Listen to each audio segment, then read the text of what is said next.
Yes, please. Good morning, everyone. So, in previous part हम लोगों ने chapter number 1 intro to the audit और I can say जिसमें आप लोग 3 topics nature, scope and objective of audit क्या करने जा रहे हो, डिस्कस करने जा रहे हो। हमने लास्ट लेक्चर कुछ बेसिक पॉइंट्स अपने आप में क्या करे डिस्कस करे, जिनमें से नंबर 1 सबसे पहले तो हम लोगों ने पढ़ी इसकी डेफिनेशन जो कि गिवन बाय द क्या है आईसीआई, जिसमें क्या बताया गया कि ऑडिट अपने आप में क्या है सर, एक इंडिपेंडेंट एग्जामिनेशन। किस चीज की? Financial information.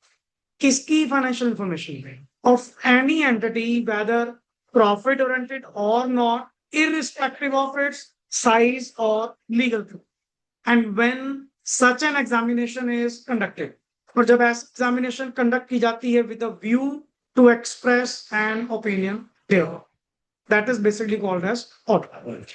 और बाद में इसी डेफिनेशन को एनालिसिस पार्ट में क्या किया गया, डिवाइड किया गया, जिसमें आप लोगों ने इंडिपेंडेंट होने का मीनिंग पढ़ा, फाइनेंशियल स्टेटमेंट का मतलब, एंटिटी का मतलब, और मेन इज ओपिनियन। हमें जो ओपिनियन प्रोवाइड करनी है वो किसके ऊपर प्रोवाइड करनी है सर? फाइनेंशियल स्टेटमेंट्स के ऊपर प्रोवाइड करनी है। और इन फाइनेंशियल स्टेटमेंट्स को किस पॉइंट को लेकर कि कहीं ये मिसलीडिंग तो नहीं, क्योंकि कल को ये फाइनेंशियल स्टेटमेंट्स पब्लिक डोमेन पे क्या करवाई जाएंगी, अवेलेबल करवाई जाएंगी, और अगर ये जनता को गुमराह करे, मिसलीड करे, फिर तो अल्टीमेट ऐसे फाइनेंशियल स्टेटमेंट्स का कोई फायदा ही नहीं। फिर वहां पे जो वर्ड आपको दिया गया वो क्या कहा गया कि sir ultimately there are 5-6 points. इनको कंसीडर करने के बाद, पर्टिकुलरली आप लोग अपने आप को इंश्योर करेंगे, और जब तुम्हें इस चीज के ऊपर तसल्ली आएगी तभी तो लोगों को एश्योरेंस आप प्रोवाइड कर पाओगे। जिनमें से कुछ पॉइंट्स आपके पास 6 पॉइंट्स वहां पे थे। What are the 6 points? Number 1 point is books of accounts जो बनाए गए हैं वो with reference to the entries. जितनी भी एंट्रीज रिकॉर्ड की गई हैं सपोर्टेड बाय एविडेंस है, एंड कोई भी एंट्री ओमिटेड 100% कंप्लीशन है। और नंबर 4 पॉइंट, इंफॉर्मेशन जो कन्वे की गई है एफएस के अंदर वो एज पर, पहली बात वो क्लियर है एंड अनएम्बिगुअस। और जितनी भी फाइनेंशियल अमाउंट्स वहां पे बताई गई हैं, क्लासिफाई की गई हैं, डिस्क्राइब की गई हैं, डिस्क्लोज की गई हैं, वो as per the applicable accounting framework जो भी आपके ऊपर एप्लीकेबल है। And the last one is, ये जो फाइनेंशियल स्टेटमेंट्स हैं वो अपने आप में ट्रू एंड फेयर व्यू क्या करती हैं, शो। सर अगर इन 6 पॉइंट्स को लेकर मुझे तसल्ली आएगी तो मैं नेक्स्ट आगे लोगों को एश्योरेंस प्रोवाइड कर पाऊंगा। हमने पढ़े फिर बेनिफिट्स। बेनिफिट्स के बाद एक टर्म आई कि बताओ जी ऑडिट अपने आप में जो टर्म है क्या वो मैंडेटरी टर्म है या वॉलंटरी? It's both. सर दोनों है जी। जिनके ऊपर लीगल मैंडेशन है उनको तो ऑडिट करवाना ही करवाना है, और बाकी लोग अपना पर्पस देखते हुए, अपने बेनिफिट्स को देखते हुए ऑडिट करवा ही लेते वॉलंटरली। जैसे इवन आपके पास आया बैंकर्स की एग्जांपल आई, स्कूल की एग्जांपल आई, जहां पे स्पेसिफिक ऑडिट्स करवाए जाते हैं, स्पेशल ऑडिट करवाए जाते हैं। जैसे कल मैंने वो सीबीएसई की एग्जांपल दी, सीबीएसई वाले करवाते हैं। अगर हमने आपको एफिलिएशन देनी है हमारे पास पर्टिकुलरली, हम पहले क्या करवाएंगे, ऑडिट करवाएंगे sir. That is the case. कल न्यूज में आ रहा था पर्टिकुलरली पंजाब में इन्होंने एक नया रूल पास करा है कि प्राइवेट स्कूल्स हर साल अपनी फीस का इंक्रीमेंट अगर करते हैं तो उसकी परसेंटेज इन्होंने क्या करी है, फिक्स। किस as compare to government schools, private तो बहुत महंगे पड़ रहे हैं। अल्टीमेट मतलब जितना तुम लोग अपने पे एक्सपेक्ट करते हो शायद कि हम पता नहीं लाख रुपए देकर यहाँ पे 1.5 लाख रुपए लगाकर सीए में पता नहीं क्या कुछ दे रहे हैं लोगों को। इतनी सी फीस है कि नर्सरी के बच्चे की है, जिसको बोलना भी नहीं आता। अल्टीमेट 1.5 लाख रुपए खर्चा तो कल एक नर्सरी और फर्स्ट क्लास के बच्चे का है। एंड आपा लोग इतने में काम पे पड़े हैं, पता नहीं सीए में कितनी फीस हम लोगों ने पे आउट कर दी। ये अपनी एजुकेशन के ऊपर कितना ही खर्च कर रहे हैं, नथिंग। ये फ्री में मिल रहा है। अगर अपन नॉर्मली तेरे 5वीं क्लास की कोचिंग की बात करें सालो, तुमसे महंगी है, तुमसे महंगी है। बड़े बड़े इंस्टीट्यूट्स में जाके तो देखो ना। फिर गवर्नमेंट ने वहां पे प्राइवेट स्कूल्स के ऊपर क्या लगाई, बंदिश, कि जी ये तो फिर आम वर्ग के लोगों के लिए बड़ी दिक्कत हो जाएगी अगर इतनी महंगाई हुई। उन्होंने कंडीशन लगाई है कि इंक्रीमेंट आप तब कर पाएंगे, पहले आपको अपना फाइनेंशियल ऑडिट करवाना होगा। आपको सारे हिसाब किताब, तो आजकल स्कूल्स करते हैं ना, अलग अलग नाम से फीस बढ़ाते, ट्यूशन फीस के नाम से नहीं बढ़ाते, अदर चार्जेस बढ़ाते हैं। तो वहां पे सीएम की कल स्पीच आ रही थी रिगार्डिंग दैट, वो यही कह रहे थे कि पहले उनका वित्तीय ऑडिट होगा। वित्तीय ऑडिट कौन सा हुआ तेरा, ये फाइनेंशियल, कि पहले ऑडिट होगा, रिपोर्ट आएगी, देन हम उनको, और अगले 2 साल का कम से कम, दो पता नहीं 4 साल, कि अगर बच्चा उन्होंने एडमिट करा है स्कूल के अंदर, 2 साल की फीस का डिस्क्लोजर आपको पहले देना होगा कि अगले साल फीस ही होगी, उससे अगले साल फीस ही होगी, ताकि अगला आज ही सोच समझ कर आपके पास एडमिशन करवाए। अब ये चीजें भी करवाई जाती है। अब मैं कह दूं जी वो कौन सा ऑडिट हुआ, काइंड ऑफ स्पेशल ऑडिट हुआ, दैट इज वॉलंटरी। तो seeing the benefits of the purpose of audit, कि जिस तरह के आपने बेनिफिट मुझे बताए, जैसे सबसे बड़ा benefit, sir it keeps a moral check on employees as a deterrent to the fraud. अब जल्दी जल्दी इन दैट केस जो आपके इंप्लॉइज हैं वो फ्रॉड करने की कोशिश नहीं करेंगे। मैं ये नहीं कह रहा फ्रॉड नहीं करेंगे, कोशिश नहीं करेंगे। क्यों? उनके मन में एक डर होगा कि ऑडिट होगा, अगर ऑडिट में पकड़े गए तो ये काइंड ऑफ एक मॉरल चेक भी है। तो ऐसे बेनिफिट्स को देखते हुए तो मुझे तो सर यही समझ में आ रहा है कि सर ऑडिट करवाने ना बेटर ही है जी, और कम से कम अपनी खामियां, अपनी कमियां ही पता लग रही हैं लोगों में। मार्केट में जाने से पहले अगर पर्टिकुलरली कोई कमी मुझे मिलती है, उस मिसलीडिंग स्टेटमेंट को अगर सही करवाया जा सकता है, तो इसमें हर चीज है। और इसमें एक चीज समझो, शायद हमने बात नहीं करी हुई इस चीज के ऊपर, जो मैंने टाइम फ्रेम आप लोगों को बनवाया था, वहां पे आपको क्या बताया गया था कि up to the date of approval of FS, जब तक बोर्ड ऑफ डायरेक्टर उसको अप्रूव नहीं करते, तब तक ऑडिटर एफएस का ऑडिट नहीं करते। कि पहले जी तुम कंप्लीट कर लो, मुझे बनवा के दे दो जो कुछ आपने करके देना, क्योंकि अगर मुझे सौंप दी गई फिर मैं हाथ नहीं लगाने दूंगा। मतलब तब तक तो पावर किसके पास होती है? मैनेजमेंट। जो मर्जी अमेंडमेंट करो, जो मर्जी चेंजेस करो, बट मुझे फाइनल करके दे दो। इसका मतलब इसके बाद एफएस चेंज नहीं हो सकती? हो सकती है। कैसे? ऑडिटर के कहने पे। किसके कहने पे? मैनेजमेंट ऑन इट्स ऑन नहीं कर पाएगी। अगर इनको कौन हुक्म देगा? ऑडिट, कि ये काम करो, ये आपकी स्टेटमेंट गलत है, इसकी प्रेजेंटेशन सही करवाओ, इसके रिगार्डिंग डिस्क्लोजर दिलवाओ, नोट्स टू अकाउंट्स के अंदर ये इसके बारे में लिख के दो। मैं कहूंगा तो मैनेजमेंट कर सकती है। अदरवाइज अप्रूवल की डेट के बाद मैनेजमेंट के पास ऑन पावर नहीं, अपने आप से फाइनेंशियल स्टेटमेंट को चेंज करने की पावर नहीं। और इसमें एक बात बताओ, मैं थोड़ा सा एक एटीट्यूड पॉइंट से भी चलो बात कर लें कि सर अपना एटीट्यूड वहां पे, अगर किसी भी कंपनी में आप ऑडिट करने गए हो तो आपकी अप्रोच क्या रहती है, आपका एटीट्यूड क्या रहता है? डज इट मीन अगर छोटी सी भी गलती मिली, कोई भी गलती मिली, मैं तो बताऊंगा, हाँ मैं तो रिपोर्ट में लिखूंगा, ऐसा एटीट्यूड कि अब तो तुम पकड़े गए, अब तो मैं लोगों को बताऊंगा? क्या हमारा एटीट्यूड ये है? अगर चंद मिस्टेक्स अगर मिली हैं और मेरे कहने पे ये सही कर भी देते हैं, हर जगह तुझे दिक्कत किस बात की? मैं कबूल, ऐसे तो मैंने गलतियां पकड़ी, इन्होंने सारी सही कर दी, फिर अच्छी बात है, कोई बुरी बात थोड़ी है। नहीं जी, मैं रिपोर्ट में क्या लिखूंगा फिर? जरूरी थोड़ा है, जरूरी थोड़ा है कि मैं कह दूं हर छोटी छोटी मिस्टेक अगर मिली है तो आप लोग रिपोर्ट में दोगे ही दोगे। तेरा मोटिव ये है जनता तक मिसलीडिंग स्टेटमेंट नहीं जानी चाहिए, that is the motive behind the audit. Not कि छोटी छोटी गलती पकड़ी गई, अल्टीमेट मैं कहूंगा तो रिपोर्ट में देखेंगे क्या क्या आएगा। ये नहीं है ना, इस तरह का एटीट्यूड नहीं है।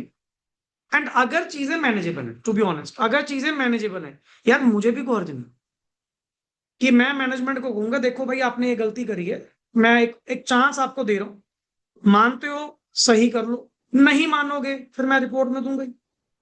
फिर तुम जानो, तुम्हारे स्टेक होल्डर जाने वो तुमसे क्या पूछेंगे, क्या करेंगे। और by default it is the duty of the auditor not to finalise the report directly, firstly discuss it with the management. कमियां किसने करी हैं? मैनेजमेंट। एंड मैनेजमेंट और कंपनी में आजकल एक वर्ड चलता है, आप जैसे ऑडिट कमेटी कहते थे, TCWG, क्या वर्ड बोलते हैं? TCWG, those charged with governance, those charged with audit में बहुत बड़ा रोल प्ले है इस वर्ड का कि जी मैनेजमेंट अगर आपकी बात नहीं सुन रही, आप टीसीडब्ल्यूजी के पास जाओ। दोज चार्ज्ड विद गवर्नेंस, जिनका काम क्या है, गवर्नेंस करना कंपनी में। ये कौन होते हैं सारे नाम मानने वाले? इनकी शिकायत करो, कम से कम ऊपर कोई बैठा तो है, और अगले नहीं बुरा मानेंगे कि ऑडिटर ने अगर कोई गलती पकड़ी, कुछ भी उसको मिला, आप चलो ये नहीं कहते कि उसने काम नहीं करा, करा जी, बहुत बढ़िया करा, गलतियां पकड़ी, प्रभु जी हमें बताता तो सही, बताता तो सही कि मैनेजमेंट आपकी ये काम नहीं कर रही, उसने ये प्रेजेंटेशन गलती करी है, सीधा जाके रिपोर्ट पब्लिक को दे दी। लोग हमें आके गले से पकड़ रहे, बता तूने ऐसा क्यों नहीं करा। मैं कैसे ने बताया कब है? ये हमें कहते कि सर ये गलती है, मैं सही ना करवाऊं तो मेरे पे बोल, तो मेरे पे क्या, टीसीडब्ल्यूजी भी क्या बोलेगी, बोर्ड भी क्या बोलेगा, सर हमें कन्वे तो करते, ऑडिटर साहब एक बार कहते तो सही कि आपकी ये प्रेजेंटेशन में गलती है, आपकी प्रेपरेशन में गलती है, आपके नोट्स में कमी है, आपकी क्लासिफिकेशन में कमी है, तो मेरे भाई बोलता तो सही, मैं करवा के देता। और अगर मैं भी ना करवाऊं, then it's open to you, जा रिपोर्ट में डाल दे, फिर हम देखें, हमारे स्टेक होल्डर देखें, फिर ऑडिटर गलत नहीं है। पर ये थोड़ी हर छोटी छोटी चिंदी बात भी आप लोग पर्टिकुलरली रिपोर्ट के अंदर वहां पे लिख के देंगे, नहीं। मेरा मोटिव जस्ट एक है, जनता तक गलत चीज नहीं जानी चाहिए। अगर मैंने उस गलत चीज को क्या करवा दिया, सही करवा दिया, तो प्रॉब्लम किस बात की है? कोई प्रॉब्लम नहीं। एंड मैं उसके बारे में मन करे रिपोर्ट के अंदर जिक्र भी ना करूं, कारण कमी थी, निकाल दी, हो गया सही। This is our attitude. बच्चे बात होता ना, इंटेंशनल थी या अनइंटेंशनल। लाइक आई से, गलती मिस स्टेटमेंट दो वर्ड होते, one is error, second is fraud. One is unintentional, second is, इतना तुझे भी पता है यार, अनइंटेंशनली चीजें हो जाती हैं। हम कह रहे हैं जी हमने बैलेंस शीट बनाई, यार हम कौन सा एक्सपर्ट है, और अगर होते ऑडिट करवाना पड़ता। ऑडिट क्यों करवा रहे हैं कि चलो थोड़ी नॉलेज ही मिल जाएगी, शायद हम कहीं गलत हो।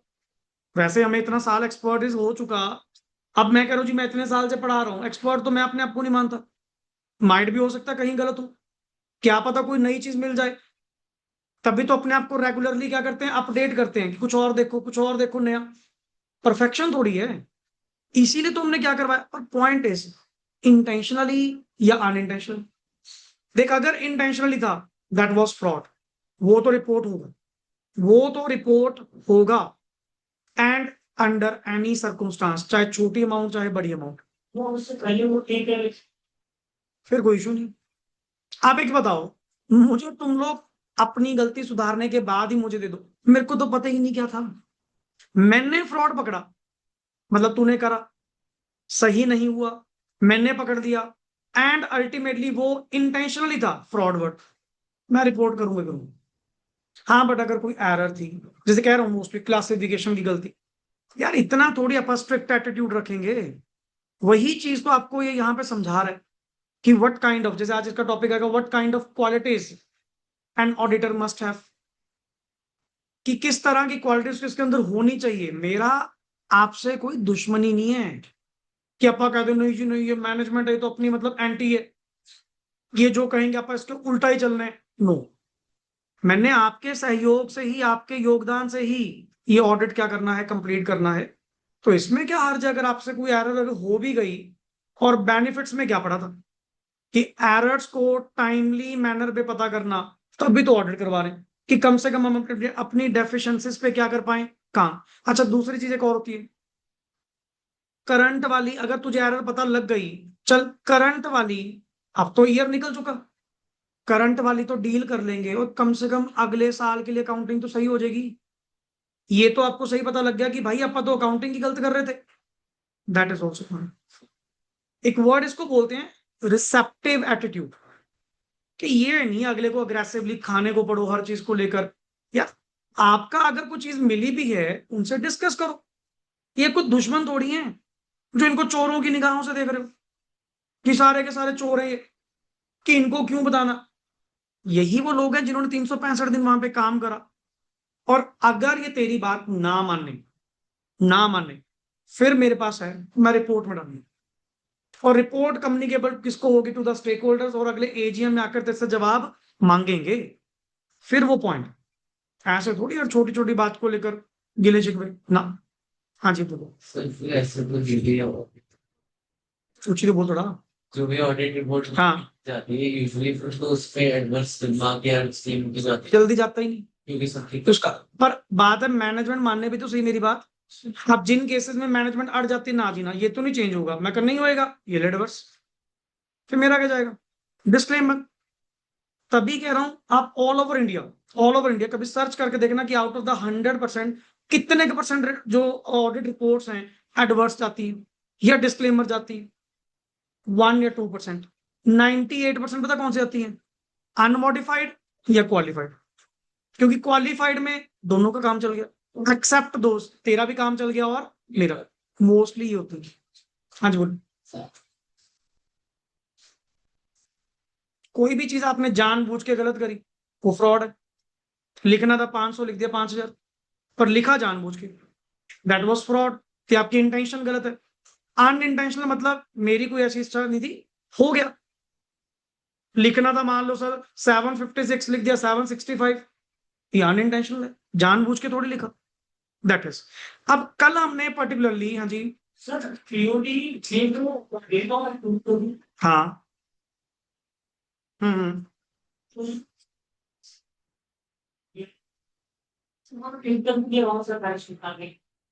ऑडिटर को कैसे क्या? कैसे पता चलेगा कि कुछ क्यों? मैं ऑडिट करूंगा भाई, सर्कमस्टांस नहीं पता करेंगे। मैं वाउचर्स देखूंगा, बुक्स ऑफ अकाउंट्स देखूंगा, सपोर्टिंग डॉक्यूमेंट्स मांगूंगा, तुमसे इंक्वायरी करूंगा, इंस्पेक्शन करूंगा। सर्कमस्टांसेस साफ बता रहे हैं कि तूने जानबूझ के ये करा। That is. इंटेंशंस गैदर करनी पड़ती हैं बाय द सपोर्टिंग थिंग्स, कि वहां पे तेरी इंटेंशन क्या होगी, तूने जानबूझ के करा या गलती से हो गया। That was. ऑडिटर फिगर करो, वो फिगर आउट करेगा, मेरे को थोड़ी है। नाउ अब हमने प्रैक्टिकल स्केल पे मतलब ऑडिटर इंडिपेंडेंट एक्ट करते हैं हाँ, मैनेजमेंट के वैसे मतलब नहीं, कभी ऐसा नहीं, कभी ऐसा नहीं। पहली चीज, हम ऑडिटर्स हैं, इन्वेस्टिगेटर में। इन्वेस्टिगेटर का स्कोप काफी बड़ा, कहीं डिटेक्टिव बन गए क्या माइंड में ऐसी थॉट लेके बैठे तुम लोग, वो चीज नहीं है। मैं ब्योमकेश बख्शी बन गए कि मैं तो ये ढूंढने, वो अपना इतना स्केल नहीं। और दूसरी चीज सुन लो, ये भी पॉइंट आएगा इसमें, कि आप लोग ऑडिटर्स हो, इन्वेस्टिगेटर नहीं। ऑडिटर का मोटिव होता है रिव्यू करना, रिपोर्ट करना, ना कि फ्रॉड को पकड़ना। मेरा काम नहीं है फ्रॉड पकड़ना। और अगर इन्वेस्टिगेटर अपॉइंट हुआ है, इन्वेस्टिगेटर का मोटिव ही क्या होता है? Something was wrong, something is wrong, कि कुछ ना कुछ गलत है, उस गलत को पता कर क्या है, वहां पे वर्ड इन्वेस्टिगेटर आता है। जब आप एक बार बताओ, फाइनेंशियल स्टेटमेंट्स का आपने ऑडिट करवाया, डू यू मीन तेरे माइंड में ये था कि यहाँ पे कुछ गलत है? नहीं। किसने कहा गलत हो सकता है तो नहीं। Auditing is a journal approach. ये तो मैं आम रोजमर्रा की जिंदगी में जो डेली अपन ने चेकिंग करवानी होती है, मैं तो एग्जामिनेशन करवा रहा हूँ, किसी फैक्ट को एस्टैब्लिश थोड़ी करवा रहा हूँ, कोई सीआईडी थोड़ी करवा रहा हूँ कि नहीं जी ये पता करके दो। वो इन्वेस्टिगेशन है, वो क्रिटिकल प्रोसेस है, इंडिपेंडेंट वो भी है, वो क्रिटिकल है, डिटेल्ड है, उसमें मोटिव अलग है, यहाँ मोटिव। और वैसे भी इन्वेस्टिगेशन की जो रिपोर्ट होती है वो तो कहीं पब्लिश ही नहीं होती, और ये जो रिपोर्ट होगी ऑडिट की रिपोर्ट, ये तो पब्लिक डोमेन पे जाएगी। ये जर्नलाइज्ड अप्रोच है। ये जस्ट अपने आप में एक प्रिकॉशनरी मोटिव है कि अल्टीमेटली ठीक है, बिफोर मार्केट में जाने से पहले, मेंबर की ओर से अडॉप्शन करने से पहले, इसको जस्ट एक बार क्या करवा लो, गो थ्रू करवा लो, ऑडिट करवा लो, रिव्यू करवा लो। और एक पढ़ा लिखा व्यक्ति, एक्सपर्ट बंदन इसका ऑडिट करेगा, दो चार चीजें फालतू बताएगा ही नहीं, बताएगा एक्स्ट्रा ही बताएगा, सही करवाएगा, करवा लो, उसका काम। हमारा मोटिव है जस्ट रिव्यू। मैंने तो देखना है कि ये हुए काम को जो करा किसने, मैनेजमेंट, एंड उसके ऊपर मैंने अपनी ओपिनियन देनी चाहिए, मेरे मुताबिक ठीक है, मेरे मुताबिक ये कमी है, जो आपको सही लगे। तो तुमने कल पर्टिकुलरली यहाँ पे रिलेशनशिप क्या करे, डिस्कस करे विद द वेरियस फील्ड, जिसमें मैं टॉपिक अपना एक पढ़ रहा था बीच में, बिहेवियरल साइंस। क्या बाकी पॉइंट्स गो थ्रू करें? सर किसी भी पॉइंट में को डाउट? No sir anyone? क्योंकि ये भी मैंने रेलेवेंस आपको कल बताई थी कि May 26 वाले में पेपर में आ चुका, तो अल्टीमेटली इस वजह से मैंने कहा इसको पढ़ लो, नहीं अदरवाइज नॉलेज पर्पज के लिए रखते थे, बट इनका पता कुछ नहीं लगता, रेपिटेटिवली कोई ना कोई टॉपिक कहीं ना कहीं ये निकाल रहे हैं। अब पॉइंट ये था बिहेवियरल साइंस पे, चलो आज भी बात होगी कि सर आपको डे टू डे लाइफ में जब आपने ऑडिट करने जाना है तो आपको तरह तरह लोगों से क्या करना है, डील। और जिनमें नेचर वाइज सारे लोग क्या होते हैं, अलग। अब सबकी नेचर सेम तो नहीं होती, कई प्यार से भी डील करते हैं, कई अग्रेसिवली डील करते हैं। और सबसे बड़ा मेन पॉइंट परसेप्शन का फर्क। परसेप्शन का फर्क भी तो है माइंडसेट का। मैं किस चीज के लिए जा रहा हूं कि मैंने वहां पे समथिंग रॉन्ग फाइंड आउट कर, कि कुछ अगर गलत है, कुछ अगर गलत है, इस इंटेंशन के साथ। एंड उनका परसेप्शन क्या है कि मैं वहां तक ना पहुंच सकूं। अब ये दो बिहेवियर अलग अलग हो गए ना। बट सर आपको पर्टिकुलर सिंपल सी बात बोले, आपको अग्रेसिव नहीं होना, नहीं होना। चीजों को पेशेंस के साथ आपने क्या करना है, डील करना है। एंड अल्टीमेट अगर चीजें आउट ऑफ द बॉक्स जा रही हैं देन अग्रेसिव, फिर छोड़ना नहीं। पर पहल तुम नहीं करोगे। अब मैनेजमेंट जैसा बिहेव कर रही है, कोई have patience, have patience. But patience का भी एक लेवल है ना। अगर वो तेरे टॉलरेबल एरर को, लेवल को क्रॉस कर रही हैं, फिर मैं अग्रेसिव होकर चलूंगा। नहीं, चीजें टैक्टफुली बिहेवियरल साइंस को यूज करते हुए, मेरे को पता है ना कि वो बंदा कहां से बोलेगा, उससे इंफॉर्मेशन कैसे निकलवानी। जैसे एडवोकेट्स, एक सही एडवोकेट बंदा कब बनेगा पर्टिकुलरली, जब वो बिहेवियरल साइंस सीखेगा। पता मुझे है कि क्राइम तूने करा है, पर यही बात तेरे मुंह से निकलवानी है ना, वो टैक्ट मेरा। वो पहले बंदे की नेचर स्टडी करते थे। देखो जी, हर अलग अलग तरह के जो टॉप के वकील हैं, अलग अलग तरह की अगली अप्रोच है। कई तो पर्सन पर्टिकुलरली काइंड ऑफ आपके पीछे एक पर्सन लगा देंगे, इसके पूरे दिन की रूटीन चेक कर, पहले तो करता क्या है, इसकी नेचर, कहाँ जाता है, कहाँ उठता बैठता है, क्या खाता पीता है, किसके पास जाता है, पहले इसकी नेचर तो पता करें किस तरह का बंदा है।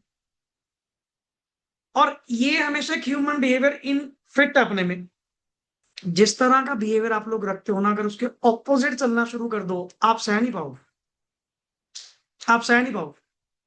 जैसे कोई कहता है I am very cool minded, अच्छा 2 मिनट दे तेरे को अभी दिखाता हूँ कूल माइंड है या नहीं है। क्यों? तुम्हारी लैंग्वेज से, तेरे बात करने से जो चीजें झलक रही है ना, ये सब सब बिहेवियरल साइंस का पार्ट है। ये सब बिहेवियर्स नोट हो रहे होते हैं कि अगला किस सेंस में बात कर रहा है, कैसे बात कर रहा है, लिखा बहुत कुछ हुआ है। अब तेरे सामने मैं 3 4 उल्टी सीधी बात करूंगा, तुझे गुस्सा आएगा। वो टोन से पता लग जाएगा कि बंदा अगर जिस टोन में बोल रहा है, गुस्सा क्यों कर रहा है, कहता मैं कहाँ कर रहा हूँ, तू तो गुस्सा कर रहा है, नहीं कर रहा यार, पागला मारते। ये होते हैं डीलिंग।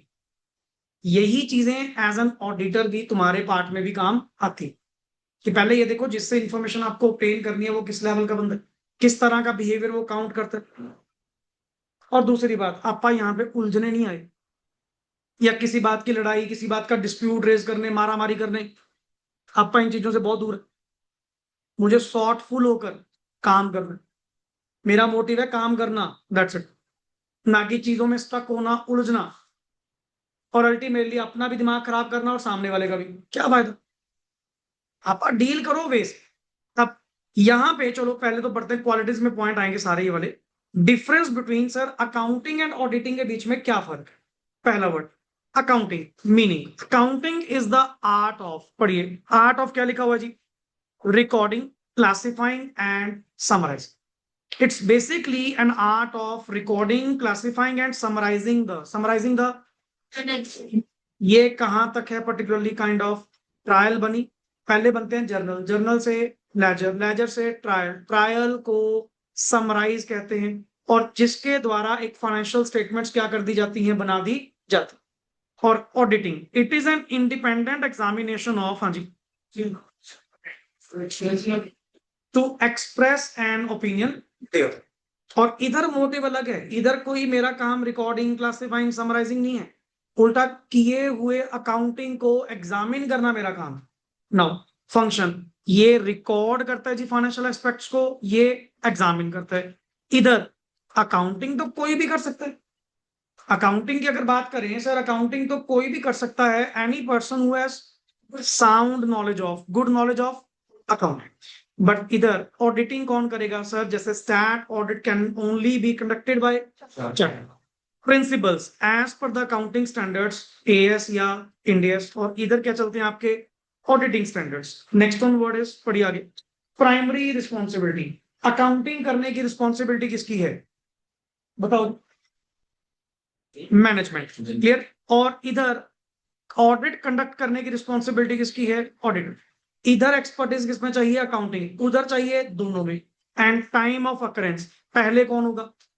पहले अकाउंटिंग होगी, बाद में audit. This is the difference between the topic. Now come to the point, qualities of auditor. Sir एक ऑडिटर के अंदर क्या क्या क्वालिटीज होनी चाहिए? जो हमने, चलो कुछ पॉइंट्स तो काफी डिस्कस कर लिए और कुछ मिलेंगे भी आपको। सबसे पहले the person must be of क्या होना चाहिए? इंटेग्रिटी। इंटेग्रिटी का मतलब होता है honest, sincere and straight forward while performing his professional duties. कहते नहीं, काम के वक्त काम। अगर आपके काम में, आपके वर्क लाइफ में पर्सनल लाइफ आ रही है ना तुम अपनी पर्सनल लाइफ कुछ कर पा रहे हो, ना तुम वर्क लाइफ कुछ कर पा रहे हो, वो कॉम्प्रोवर। हम कहते हैं इन दैट केस यार प्रोफेशनल नहीं है, सीरियस नहीं है, सिंसियर नहीं है। क्योंकि सिंसेरिटी जो है वो एक प्रोफेशनल से एक्सपेक्ट की जाती है। जब तक हम लोग, जैसे आप अगर एज अ स्टडी पार्ट में कहते हैं आपके लिए sincerity is the main thing, जब तक आप लोग सिंसियर नहीं हो देन अल्टीमेटली रिजल्ट भी कहां से मिलेंगे? नहीं मिलेंगे, जितना मर्जी जोर लो। जब तक हम लोग ऑनेस्ट नहीं है, ईमानदार नहीं अपने काम को लेकर, हाँ मेरे लिए वर्क लाइफ है, तुम्हारे लिए स्टडी लाइफ है, बट अल्टीमेटली है तो दोनों इक्विवेलेंट है।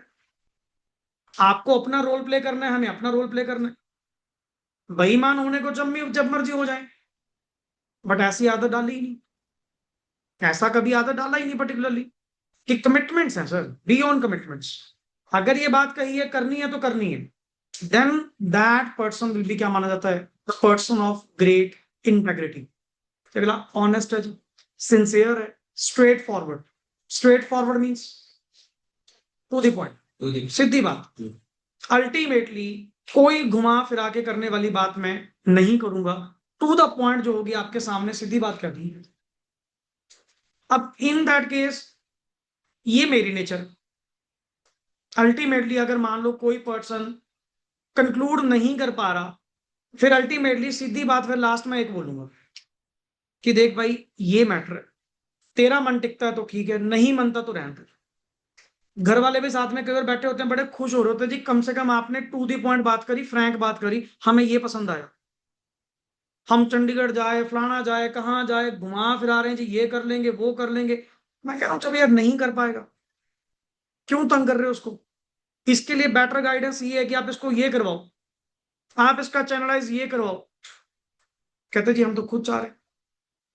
दैट इज द थिंग कि कम से कम आप एक इंटेग्रिटी रखने वाले पर्सन होने चाहिए, ऑनेस्ट होने चाहिए, सिंसियर होने चाहिए। एंड अब जब मैनेजमेंट से आपका पाला पड़ेगा, बीओडी से आपका पाला पड़ेगा, तो सीधी बात करो यार, मतलब मेरे को किसी का डर है? किस बात का डर? इंडिपेंडेंट है, किसी का इन्फ्लुएंस नहीं है, किसी की सबऑर्डिनेशन नहीं है, जो करना अपने मन से करूंगा। That is now sir independence, ये तो बात अपनी पहले भी हो चुकी। He should not subordinate his judgement to the will of any client या किसी अनदर पर्सन की फेवर में आकर, उसके प्रेशराइजेशन में आकर आप उनकी विशेष के अकॉर्डिंग काम करना शुरू कर दो, जो वो चाहेंगे। गलत।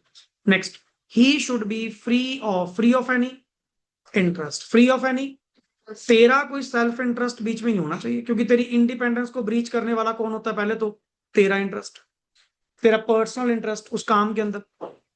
एंड वो अपरेंटली एज वेल एज क्या लिखा हुआ है? इन रियलिटी, ना देखने में ना सचमुच, होना नहीं चाहिए। कई बार क्या होता है ना, इन रियलिटी कुछ नहीं होता, बट देखने में तो लग रहा है कि आपका इंटरेस्ट है उस ट्रांजेक्शन के अंदर। लोग थोड़ी मानेंगे, लोग थोड़ी मानेंगे, किस किस का मुंह चुप करवाएगा। इन दैट केस हम तो क्या कह रहे हैं जी, दो word, in reality and apparently, दोनों सेंस में आप इंडिपेंडेंट होने चाहिए। पढ़िए word, he should be free of any interest apparently as well as in reality. He should audit the, he should audit the financial statements prepared by the, क्या लिखा हुआ है, इन वर्ड इज अनबायस्ड, कि आप unbiased वे में क्या करें, काम। That is the thing. Clear now? Knowledge, हाँ जी आ सकते हैं, वही चीज है knowledge. He should have general knowledge of किस चीज की, क्लाइंट्स बिजनेस। या क्या तुम्हारा वही पॉइंट, नहीं बिना नॉलेज ऑब्टेन करे क्लाइंट बिजनेस के बारे में जानने आप कैसे पर्टिकुलरली उनका ऑडिट कर लोगे? तुझे ये तो पता नहीं क्लाइंट करता क्या है। He should have general knowledge of किसकी, क्लाइंट्स बिजनेस एंड वर्ड के लिखा हुआ है। ये आ गया ना तुम्हारा इकोनॉमिक एनवायरमेंट, इकोनॉमिक ट्रेंड्स, कि जी मेरे मुताबिक तो ऑल ओवर द इंडस्ट्री तो पैसा कमा रही है, आपके केस में लॉस क्यों आ रहे हैं? और वैसे भी इंडस्ट्री वाइज अगर बात करें, ग्रॉस प्रॉफिट तो सेम ही होगा, नेट प्रॉफिट अलग हो सकते हैं, जीपी रेट तो सेम होगा। और जहां से all over the industry 5% GP कमा रही है, तुम कह रहे हो जी हम तो 2% कमा रहे हैं। पहली बात तो ट्रेडिंग काउंट तेरे डायरेक्ट एक्सपेंस से बनता है, डायरेक्ट इनकम से बनता है, वो तो ऑल ओवर द इंडस्ट्री क्या होगा, सेम होगा। तेरे केस में ऐसा क्यों आ रहा है? दिस इज नॉलेज, कि आपको पता होना चाहिए जनरली इनके केस में ट्रेंड क्या चल रहा है। आगे नेक्स्ट वर्ड है, हाँ जी, अवेयरनेस अबाउट। नॉलेज में और चीज क्या आती है, अवेयरनेस अबाउट द लॉ एनेक्टमेंट्स, जो भी उस क्लाइंट के ऊपर क्या है एप्लीकेबल। देखो सीधी सी बात, अपने पास एक ही हथियार, एक ही वेपन है हमारे पास, नॉलेज, जिससे पर्टिकुलरली तुम सामने वाले को हरा सकते हो। दैट इज द मेन, जगह education is the most dangerous weapon. हाँ बट पॉइंट है कि बेअकलों पे नहीं चलेगा, जो अनपढ़ लोग हैं उन पे चला के क्या करोगे, समझे ना पॉइंट? अल्टीमेटली अल्टीमेटली यहां पे जितनी तुम नॉलेज कंटेन करोगे ना, उतनी फीस, उतनी रेपो आपकी क्या होगी, ज्यादा। बट अगर आपको ही चीजों के बारे में नहीं पता, क्लाइंट को सही गाइड नहीं करोगे, आप उल्टा उसको डाउट में लेके आ रहे हो, उसको तेरे पे डाउट आ रहा है ऐसी बातें करते हुए।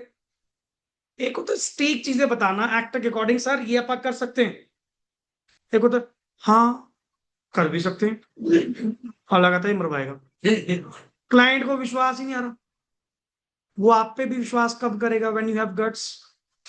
जब आप उसको क्लियर सॉर्टेड होकर एक ही चीज बताओगे, sir as per section this, जैसे वकीलों में होता है, नॉलेज तो पता नहीं, गट्स बहुत होते हैं। एज पर, जब केस पकड़ना, एज पर फलाने सेक्शन, एज पर फलाने section, as per that that that, अपन नोटिस कर देंगे, ये कर देंगे। वो साथ वाला बैठा देगा तो बड़ी नॉलेज है, कहता कुछ नहीं है, ऐसे ही बोले चाहे, देख देखे ना केस, कई तो ऐसे बोल रहे हैं इसको थोड़ी पता है, बट उसको कॉन्फिडेंस दिख गया ना कि हाँ भाई ये बंदा बचाएगा हमें। सेक्शन देखा कितने तेज बोल रहे हैं। उनको कौन सा पता कि कौन से एक्ट में, कौन से फलाने में क्या लिखा हुआ है। तभी एडवोकेट्स किसी ना किसी क्लास के कारण बदनाम, इसी वजह से। वही बात आती है ना, देख प्रैक्टिस गंदी कोई कर रहा है, नाम सबका खराब हो। ये हमारे जो प्रोफेशन वाले हैं ना, प्रोफेशन, सीए, एडवोकेट्स, डॉक्टर्स, ये प्रोफेशन ही ऐसे हैं कि सर अगर पूरी आपकी उस कम्युनिटी में कोई भी अगर काम गलत करेगा ना, डिसक्रेडिट तो पूरे के पूरे प्रोफेशन को जाएगा। और आईसीआई रेगुलेट क्यों कर रहे हैं?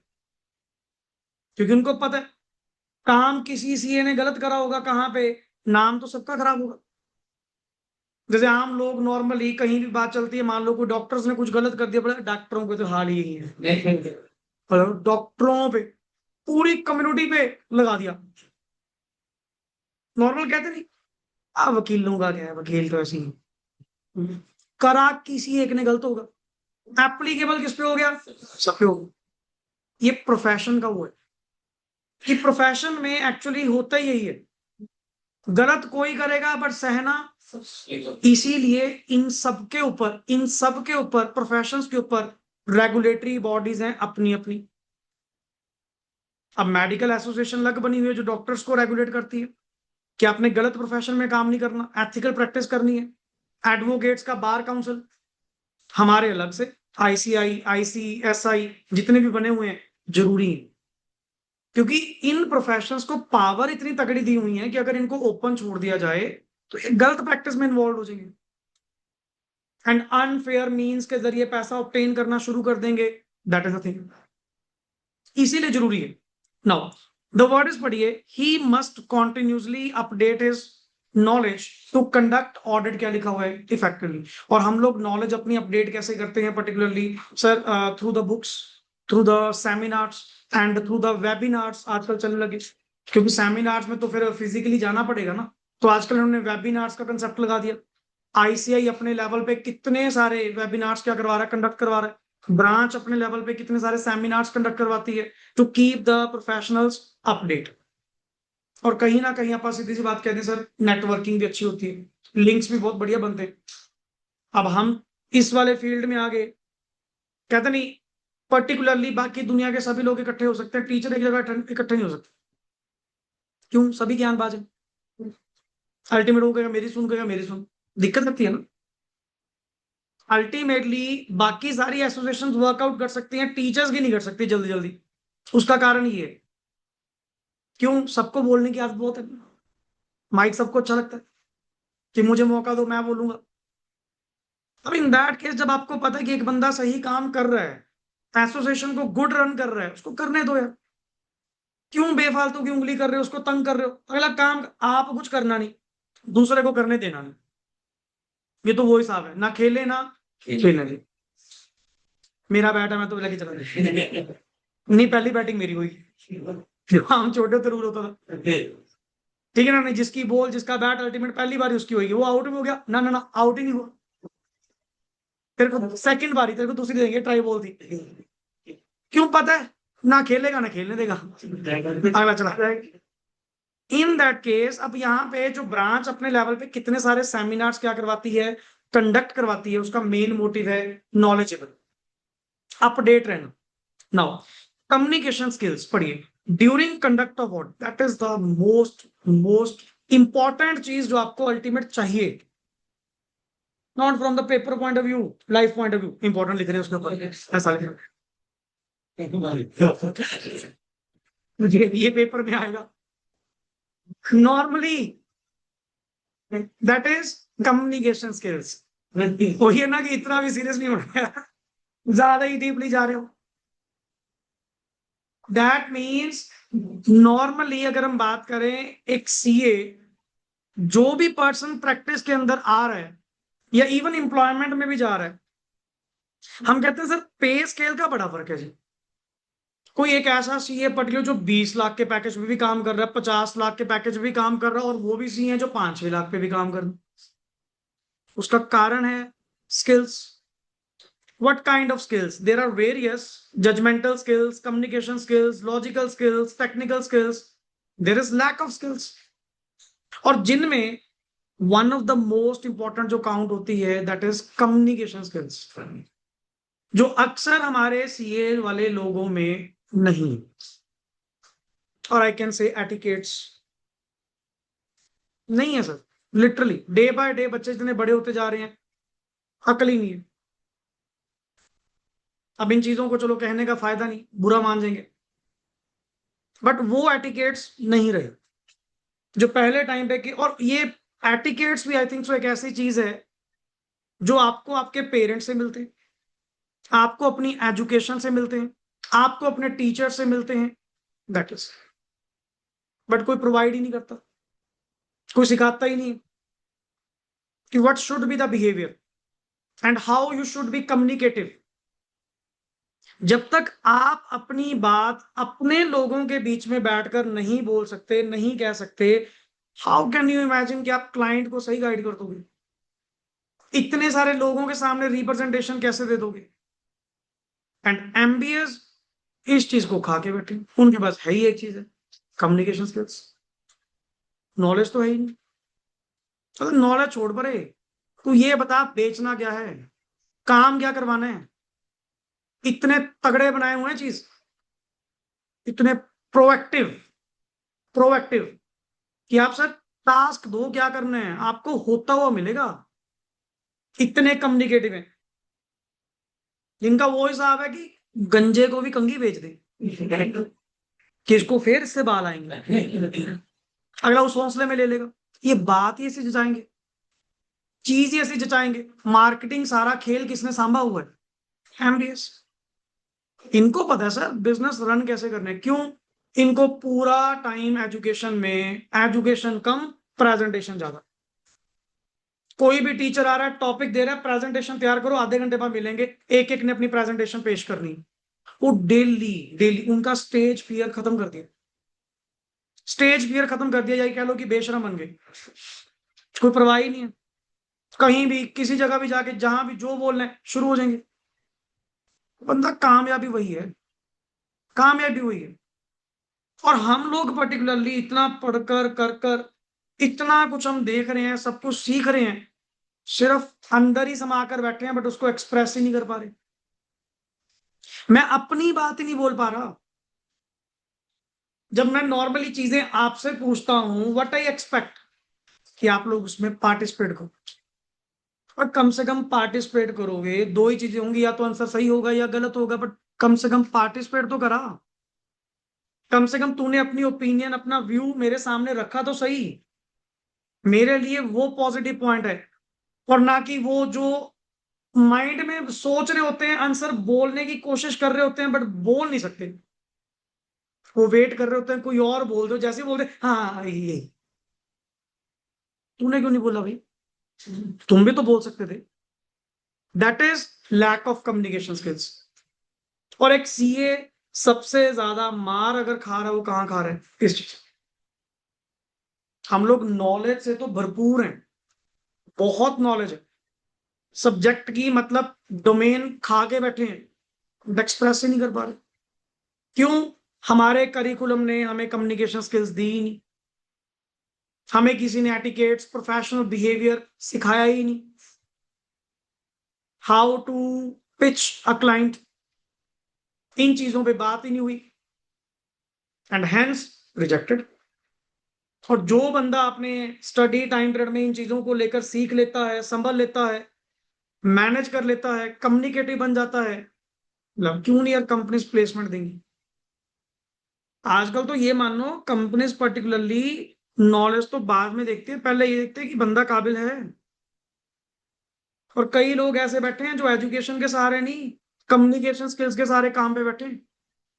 अगर हम कहते हैं नॉलेज वाइज, मन करे 10वीं 12वीं पास हो, इतना बुरा हाल भी है education wise, but business wise, communication wise, too good. अब तेरे जितने भी तेरे बॉलीवुड वाले सेलिब्रिटीज हैं, क्रिकेटर्स हैं, कितने के पढ़े लिखे हैं भाई, इंग्लिश है फराटेदार बोल रहे होते हैं, बोलते हैं कि नहीं? कम्युनिकेशन वाइज, एटिकेट्स वाइज, ये करते हैं पर्सनल डेवलपमेंट, स्किल डेवलपमेंट, कि उनको पता कि इन्हीं दुनिया में कौन सा, किसी ने घर पे जाके डिग्रियां देखनी है, किसी ने देखना है पर्टिकुलर कि आपकी डिग्री कहाँ है जी, फलाना कहाँ है जी। आपकी बातों में दम होना चाहिए, आपकी नॉलेज में दम होना चाहिए। अल्टीमेटली लोग तो उसी पे विश्वास करते हैं। क्या तो रहा हूं, कई अकाउंटेंट इतने तेज हैं, साले सीए से भी ऊपर है, सीए से भी ऊपर है, बारी नहीं पहने देते। अलग था जी, काम बताओ क्या है, चुटकियों में आपको नहीं जाने दूंगा, पैसे ले आओ, हो गया काम आपका। केस करवाने हैं, फलाना करवाने हैं, अपने लेवल पे ही, जीएसटी ऑफिस जाना है, फलाना। मतलब अकाउंटिंग प्रैक्टिस ही इतनी तगड़ी खड़ी करी हुई है, सीए प्रैक्टिस तो क्या करेगी। कहना नहीं चाहिए अकाउंटेंट सीए रख रहे हैं, कि जी मेरे वाले ऑडिट्स में पहले किसी और से करवाता था, एक सीए पकड़ो, आप उसी को रख लेते हैं। ऐसा काम भी है। क्यों?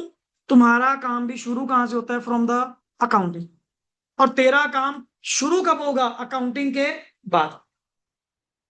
मैं नॉर्मली कहता हूं पर्टिकुलरली बच्चों को, चार्टर्ड अकाउंटेंट बनने से पहले आपको क्या बनना पड़ेगा अपने माइंड में? अकाउंटेंट। जब तक तुझे रूट नहीं पता ना एंट्री का, और लिटरली ऐसी अकाउंटिंग करना, प्रॉपर सिस्टमेटिक मैनर में करना, मतलब जो बंदा पहले अकाउंटेंट की समझ लेता है ना कि ये क्या करते हैं, वो सीए बनता है।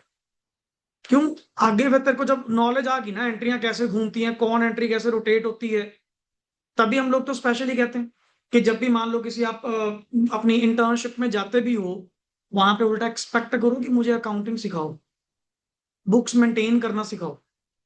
जब तुम बुक्स मेंटेन करोगे ना, तुम्हें चीजों की बड़ी डीपली नॉलेज आएगी। एंट्रियां मंत्र की तरह चलेंगी, दिन में कितनी बार चलेंगी, तेरे डेबिट क्रेडिट माइंड में फिट हो जाएंगे। अब सामने वाला बंदा बोले सही, तेरे को पहले पता होगा सही बोल रहा है गलत बोल रहा है, वो चीज है। और हमारे पास तो प्रैक्टिकल एग्जांपल बहुत बैठी हैं ऐसी, कि आप ये मानो सर, लिटरली उनके पास बस सीए की स्टैंप नहीं है, they are earning more than that of a C. क्यों? अगला तेज तरार, क्लाइंट को कहीं जाने नहीं देता, नॉलेज वाइज हर चीज को लेकर, हर चीज को लेकर वहां मजा आता है बंदे से मिलकर यार, नॉलेजेबल। तो कम्युनिकेशन स्किल्स वाइज जब तक आप अपने आप को गुड नहीं करते, और दूसरी चीज, आपने यहाँ पे कितने सारे लोगों के साथ डील करना है, एंड अल्टीमेटली सर देखो, आप एज एन ऑडिटर जा रहे हो तो कहीं ना कहीं आपके अंदर भी कम्युनिकेशन स्किल्स होनी चाहिए, एक रिगार्ड, एक रिस्पेक्ट, एक डिग्निटी, कि सामने वाला पर्सन कौन है, डायरेक्टर से बात करनी है, मेल भेजनी है, तो आपको पता तो हो लिखनी कैसे है। अब ये चीजें आपको आती ना हो, फिर आप किस बात के सी। So these are the qualities जिसमें कहते हैं communication skill is one of the most, कि जब तक आप पार्टिसिपेटिव नहीं हो, जब तक आप अपनी बात कहने का वहां पे माइंड अगर नहीं रखते, फिर फायदा नहीं। अपनी बात कहना सीखो, कि जब अपनों में बैठकर अपनी बात नहीं कह पाएंगे, फिर और कहाँ कहेंगे। बाहर वाले तो सुनेंगे क्यों, पर पहले कोशिश तो कर, कम्युनिकेट तो कर। और जब गट्स के साथ आप लोग चीज कहते हो ना पर्टिकुलरली, देन सामने वाला पर्सन आपके ऊपर क्या करता है, फेथ करता है, मजा आया। हमें अल्टीमेट इसी बात का वो होता है कि जब कोई पेरेंट्स पर्टिकुलरली यहाँ पे मिलने आते हैं ना, या कोई भी स्टूडेंट अगर मिलने आता है, अगले सेटिस्फाइड होकर जाए पर्टिकुलरली कि सर आधा घंटा बैठे, मजा आया, बात पल्ले पड़ी। कई तो स्पेशली कह के जाते हैं सर, ये पहला इंस्टीट्यूट है जहां पे हमें अपनापन फील हो रहा है। हमें कभी ऐसा फील ही नहीं हो रहा, मतलब वहां कहीं गए और जगह गए, प्योर प्रोफेशनलिज्म सी लगी, अपनापन सा महसूस नहीं हुआ। अब हम बंदे का पढ़ते हैं बिहेवियर, नोट किस तरह की लैंग्वेज। अब कई बार बात हिंदी में शुरू होती है, जाते जाते पंजाबी में हो जाती है। क्यों? उन्होंने कोई एक दो वर्ड शुरू करना है, एंड अगर मान लो सामने वाले ज्यादा हाई फाई हैं इंग्लिश में, आप इंग्लिश में आ जाएंगे। इसमें क्या भी, मैं तुझे कंफर्टेबल फील करवाऊंगा, इट्स माई ड्यूटी। और जब आप अपने कंफर्ट जोन में फील करोगे तो अपनापन क्यों नहीं लगेगा। अगला कहता sir nice to meet you, उस दिन हम सक्सेसफुल हैं। अगला जाते हुए क्या कह जाए कि सर मजा आया मिलकर, due to only this communication skills. अक्सर पर्टिकुलरली, अब इसमें देखो, ये चीज ना इनबिल्ट नहीं होती, कुछ चीजें थोड़ी डे बाय डे, मैं कह दूं अगर मेरे में ये स्किल्स आई या साहिल सर में स्किल्स आई, डे वन से आ गई नहीं। हाँ ठीक है, लीडरशिप क्वालिटी होती है, हर पर्सन के अंदर होती है, बाय बर्थ होती है, बट कुछ चीजें डेवलप भी करनी पड़ती। क्लाइंट को पिच करना अल्टीमेटली, अब अगर बोर्ड लेकर बैठे हैं ना आधा घंटा, पैसे लेके उठूंगा, खाली नहीं जाने दूंगा कि सर इतना टाइम नहीं, वो टैक्ट आपके सेल्स को कन्वर्ट करना नहीं, अदरवाइज फिर आप किस बात के बंदे, अगर सेल्स कन्वर्ट ही ना कर पाए, इतना इतना टाइम आपने डिवोट भी कर दिया। ये चीजें बड़ी थिंग्स है, कि अगर काउंसलिंग लेके बैठे हैं ना, बस लास्ट में जाते हुए सर क्यूआर को मेक द पेमेंट, इतना टाइम दिया मैंने। नहीं, अगर आपने जस्ट नॉर्मली डिस्कस करना, और ये चलो हर नेचर ऑफ बिजनेस के अकॉर्डिंग कह रहा हूँ, पता लग जाता, पता लग जाता है कोई ऐसे ही आया है या सचमुच में कोचिंग लेने आया है, दिख जाता है। अब ये चीजें आपको रिवील कर रहा हूँ ठीक है, बट ये नोटिसेबल होती हैं। जैसे एक दुकानदार को पता होता है कौन कस्टमर लेने वाला है, कौन कस्टमर नहीं है, वो ना टोन चेंज कर लेगा उसी टाइम। उसको पता होगा ना कि अगर सामान लेके जाएगा तो आपको रिट्रीट करेगा। यार एक्सपीरियंस है रोज का अगले का यार, ऑर्डिनरी कोर्स ऑफ बिजनेस में रोज ऐसे काम करता है, तेरे जैसे 36 चेहरे आते हैं, उसको पता है कौन सामान लेने वाला कौन सा नहीं है, कि कौन ऐसे टाइम पास करने आया है। अगला उस अकॉर्डिंग टू एंटरटेन करेगा, मैं सबको टाइम थोड़ी दे पाऊंगा। ये चीज। Next is tact.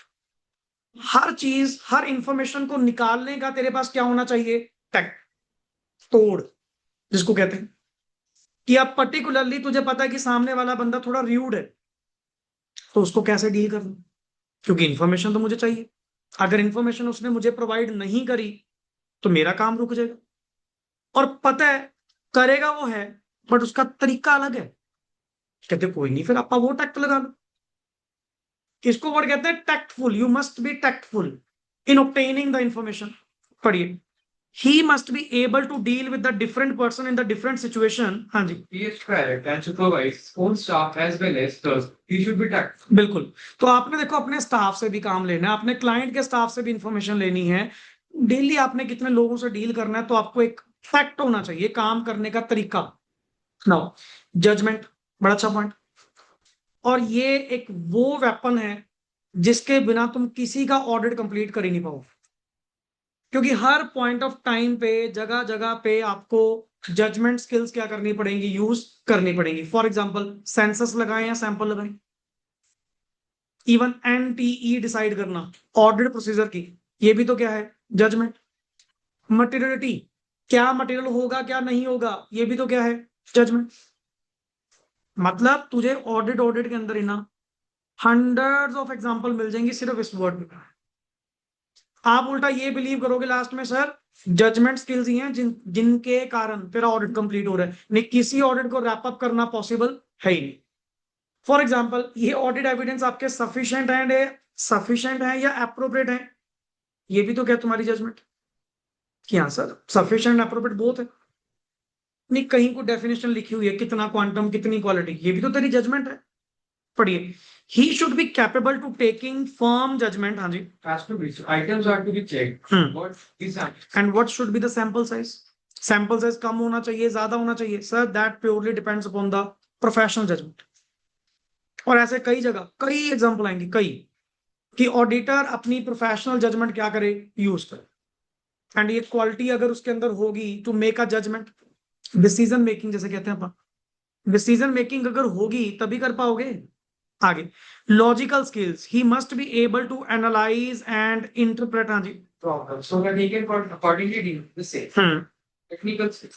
He must have expertise over किस पे? Accounting and auditing matters. He should have exhaustive knowledge of accounting in all its branches. Accounting की भी branches हैं जो आप लोग पढ़ते हो। एट प्रेजेंट दो ब्रांचेस तो पढ़ रहे हो, फाइनेंशियल अकाउंटिंग, कॉस्ट अकाउंटिंग, और एक तीसरी होती है मैनेजमेंट अकाउंटिंग, जो दोनों का आपका मिक्सचर है, कॉस्ट एंड मैनेजमेंट अकाउंट। तो आपको अकाउंटिंग की सारी ब्रांचेस में क्या चाहिए? नॉलेज चाहिए। And moreover he should be aware of latest development in the किसमें? Auditing standard, so that he can perform audit in an effective manner. और confidentiality is the main thing what people expect from us. If we lose the confidentiality, then there will be breach. आप client की information client से बिना पूछे किसी को भी reveal, and अगर आप करते हो तो आपने उनका विश्वास तोड़ा है, ब्रीच ऑफ ट्रस्ट करा है, ब्रीच ऑफ कॉन्फिडेंशियलिटी करी है, और आई कैन से रूल ऑफ कॉन्फिडेंशियलिटी आपने क्या करा है? ब्रीच करा। एंड आपके ऊपर कंसिक्वेंसेस होंगे, प्रोफेशनल मिसकंडक्ट माना जाएगा, एंड आपके ऊपर सजा भी होगी। तो ये बहुत बड़ा ब्लेम हो जाता है, क्योंकि सर ये कुछ प्रोफेशन है, जैसे डॉक्टर्स प्रोफेशन हुआ, या अपना ये एडवोकेसी वाला हुआ, या जो अपने अकाउंटिंग प्रोफेशन है, लॉ प्रोफेशन है, इनमें क्या एक्सपेक्ट किया जाता है कि अगर कोई, पहली बात, ये प्रोफेशन रिलेटेड टू ही क्या होते हैं? Personal matters. इनमें अगला कोई मैटर अगर आपको डिस्कस कर रहा है, कोई जर्नल मैटर तो नहीं होगा, कोई अगला अपने loop holes, personal matter and all he होंगे। और इन दैट केस आप अल्टीमेट उनकी खिल्ली उड़ाओ, लोगों के सामने मजाक बनाओ, लोगों को रिवील करो, फिर इन दैट केस आपने प्रोफेशनल बिहेवियर मेंटेन नहीं कर, क्योंकि confidentiality is the fundamental principle what is expected from a CA, कि आप हमारी इंफॉर्मेशन क्या रखेंगे? टॉप सीक्रेट, कि वो तेरे और मेरे बीच की बात, मेरे से बिना पूछे किसी और को आपने शेयर नहीं, और अगर आपने करी, आपने मेरी कॉन्फिडेंशियलिटी क्या करी है जी? ब्रीच। कॉमन सेंस समझो यार, प्रोफेशनल्स भी क्या कहते हैं, कम से कम मुझे तो सच बता दे। और देखो सिंपल सी बात, अगर तुमने बचना है तो किसी एक पे तो विश्वास, बट वही एक आपका विश्वास तोड़ दे, फिर तो गलत है। वही एक आपका विश्वास तोड़ दे, मन करे आप ये मान लो उस फैमिली के बारे में, what the property, what the estate they have, उनको भी नहीं पता होता। वो मेन पर्सन फैमिली का जो है, हेड पर्सन, वो सिर्फ वो बातें किससे डिस्क्लोज करता है, एडवोकेट्स या पर्टिकुलरली सीएस। मन करे भनक भी नहीं होती बच्चों को कि उनके नाम पे क्या क्या चीज आती है, पिताजी के पास क्या कुछ है, पता ही नहीं। अगले कहते हैं इनको बता के मैंने काम खराब करना है, ये साले मेरे को कल से मारना बंद कर देंगे। हाँ, मरने के बाद जो होगा देखी जाएगी विल के अकॉर्डिंग। और इन्होंने तो मेहनत करनी बंद कर देनी है, अगर इनको ये जानना हो गया कि पिताजी के पास तो करोड़ों बोल रहे हैं, ये तो पढ़ना लिखना काम करना मेहनत करना छोड़ देंगे कि जब इतना है तो है, क्यों है और क्यों करना है, ऐसा भी तो है। फिर इन दैट केस ऐसी ऐसी बातें सिर्फ और सिर्फ जो आपके प्रोफेशनल हैं उनको पता होता है। अब जैसे क्रिमिनल ने अगर कोई क्राइम करा है, अल्टीमेटली जो उसका रिप्रेजेंटेटिव होगा, जो उसका वकील होगा, वो भी अकेले में ले जाकर उसको पर्टिकुलरली क्या पूछेगा, कम से कम मुझे तो बता दे तूने करा है नहीं करा है, और मैं तेरे को ही रिप्रेजेंट कर रहा हूं, तेरे अगेंस्ट थोड़ी जाऊंगा। पर जब तक मुझे चीजों के फैक्ट नहीं पता होंगे, मैं बचाऊंगा कैसे, मैं बचाऊंगा भी कैसे सर? मैं जब अल्टीमेट आप मुझे तक नहीं रिवील कर रहे ट्रुथ क्या है, इन दैट केस मैं आपको बचा भी नहीं पाऊंगा। मैंने केस को बनाना, ड्राफ्ट ही कैसे करना है, तो पहले मेरे को तो बता क्या है। एंड आप लोग पर्टिकुलरली वहां पे बता के उस बंदे के अगेंस्ट ही जा रहे हो या उसकी कॉन्फिडेंशियलिटी ब्रीच कर रहे हो, दैट विल बी अगेंस्ट। पढ़ो, he should not disclose confidential information, हाँ जी, acquired during the conduct office, during the, अच्छा आप किसी के फाइनेंशियल्स में जा रहे हो तो तुझे कौन सा नहीं पता परचेज कहां से हो रही है, सेल कहां से हो रही है, कितना प्रॉफिट बना रहा है, कितने पैसे कमा रहा है, कहां से इसने बनाए, शेयर कैपिटल में से कितने हुए, एंड सॉरी शेयर मार्केट में से कितने पैसे बनाए, बहुत सारी चीजें। एंड अल्टीमेटली आप लोगों के सामने रिवील करो, वो तुझे फलाने का पता है पिछले साल करोड़ों छापे उसे, अगला मार्केट में जाके कुछ और बोल दे, अगला कहता पता कहां से लगा, मैं कहा जी आपका सीए ही बोल रहा था, सीए के पास ही जाऊं मैं, साला ये अलग काम खराब कर रहा है। कई बार सीए नहीं बताते, क्लाइंट आते हैं दूसरे आपस में जान का, कईयों को होता है, बस जी मैं सोचा सीए साहब के पास चाय पियो, मैं कहा पी ले, ये पड़े बिस्कुट साथ में, और जी काम कार कैसा चल रहा, फलाने का कैसा चल रहा है, मैं कहा जी पता नहीं, मैं तो बात ही नहीं हुई, वो तो बहुत टाइम हो गया मिले नहीं उनसे, चाहे कल ही मिल के गया था, मैं क्यों बताऊं, मुझे क्या जरूरत पड़ी है, क्या पता अगला क्या सूग ले रहे, क्या पूछना चाह रहे, एंड कल को मेरे ही एडवर्स चला जाए कि ये आपके सीए साहब ने ऐसा बोला, मैं क्यों बोलूं? जब तक पहली बात है किसके बारे में बात चल रही है, थर्ड पार्टी को, थर्ड पार्टी को तुमने क्लाइंट के बारे में कुछ नहीं बताना, एक्सेप्ट व्हेन, कब, परमिटेड बाय क्लाइंट और रिक्वायर्ड बाय, तो अच्छा वर्ड है और, या तो परमिटेड बाय क्लाइंट हो तो बता दो, या रिक्वायर्ड बाय क्या हो, जैसे वो फ्रॉड रिपोर्टिंग वाला आया था 143 सबसेक्शन 12, रिपोर्टेबल टू सीजी, अगर कंपनी में कोई फ्रॉड गोइंग ऑन है तो आपने उसको रिपोर्ट करना है टू द सीजी। अब कंपनी कल को मेरे पे केस डाले कि इसने ब्रीच ऑफ कॉन्फिडेंशियलिटी करी है, मैं कहा कौन सी करी है, तुमने हमारे फ्रॉड के बारे में सीजी को बताया, कहता बताऊं क्यों ना, बताऊं क्यों ना, कहता वहां पे था परमिटेड बाय क्लाइंट, अगर मैं तुझे कहता तो बताता, मैं कहा कल्ला नहीं है, वर्ड क्या लिखा हुआ साथ में, या रिक्वायर्ड बाय क्या है, it's my duty to perform it. इन दो केसेस में अगर कुछ भी हुआ ना, मैंने कॉन्फिडेंशियलिटी ब्रीच नहीं करी, बट अगर इसके अलावा तूने अपनी आप से बता दिया, ना रिक्वायर्ड बाय लॉ था ना परमिटेड बाय क्लाइंट था, तुमने बताया, देन इट विल बी क्या माना जाएगा, professional misconduct. And the last caution and क्या लिखा हुआ है, पेशेंस, जिसका मतलब क्या है, what ever he does he must do it with care. बाकी सर कहते हैं क्वालिटीज में ऐसा तो बहुत कुछ है, काफी तो मैंने आपको बता दी, बाकी जो कुछ भी करे बस सही करे, विद प्रॉपर ड्यू केयर करे, प्रॉपर स्किल के साथ करे, दैट इज अवर प्राइम। और हम इतना एक्सपेक्ट नहीं करते क्योंकि बहुत कुछ ऑलरेडी एक्सपेक्ट कर चुके हैं। The main thing is IIC, integrity, independence, confidentiality. Then आती हैं स्किल्स। स्किल्स में कौन कौन आई? Communication skills, technical skills, logical skills, judgemental skills, ये होनी चाहिए। समझे ना पॉइंट? तो इस तरह से क्वालिटीज आपकी बनी। जस्ट 1 मिनट, एक बार स्क्रीनिंग करो। देन आगे objective of audit as per SA 200 please, as per SA 200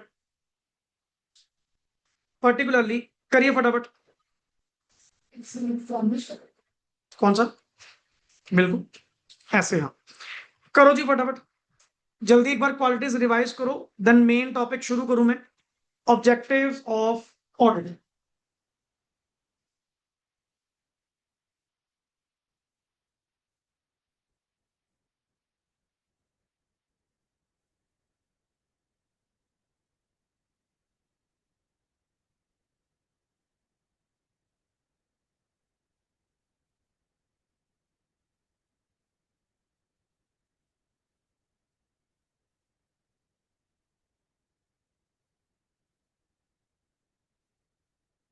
हाँ बिल्कुल,